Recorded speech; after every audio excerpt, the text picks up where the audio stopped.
ಸ್ವಾಮಿ? ಮಂಡೋದರಿ, ನೀನೇಗೆ ಇಲ್ಲಿಗೆ ಬಂದೆ? ವೀರಾದಿ ವೀರ, ಶೂರಾದಿ ಶೂರ ಆದ ನೀವು ಒಬ್ಬ ಅಮಲೆಯ ಮಾನ ಅಪಹರಣಕ್ಕೆ ಕೈ ಹಾಕುತ್ತಿರುವಿರಲ್ಲ. ಸೀತೆಯನ್ನು ನೀವು ಅಪಹರಿಸಿದಂತೆ ನನ್ನನ್ನು ಯಾರಾದರೂ ಅಪಹರಿಸಿದರೆ ಏನು ಮಾಡುವಿರಿ? ನಿಲ್ಲು. ಹಿಂದೆ ಶಿವಧನುಸ್ಸನ್ನು ಒಲಿದು ಸೀತೆಯನ್ನು ಪಡೆದಾಗ, ಆ ಶ್ರೀರಾಮನು ಸೀತೆಯನ್ನು ಪಡೆದಾಗ ಒಂದು ಬಾರಿ ತಲೆ ಮಾಡಿದೆ. ನನ್ನ ತಂಗಿಯಾದ ಶೂರ್ಪಣಖಳು ಕಿವಿ ಮೂಗುಗಳನ್ನು ಕಳೆದುಕೊಂಡು ಅಪಮಾನಿತರಾಗಿ ಹರುತ್ತ ಎದುರಿಗೆ ಬಂದಾಗ ಮತ್ತೊಂದು ಬಾರಿ ತಲೆ ಮಾಡಿದೆ.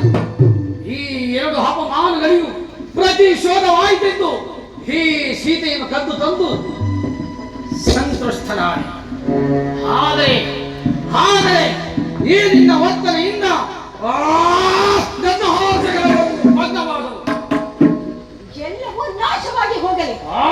ಅವು ನಾಶವಾಗುವುದು ಈ ದೇಹಾಂತ್ಯದೊಡನೆ. ನಡೆ ನೀನು ಅಂತಃಪುರಕ್ಕೆ. ನಡೆ ನೀನು ಅಂತಃಪುರ.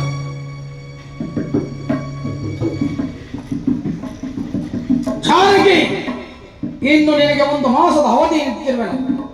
ಅಷ್ಟರಲ್ಲಿ ನೀನಾಗಿಯೇ ಒಲಿದರೆ ಸರಿ.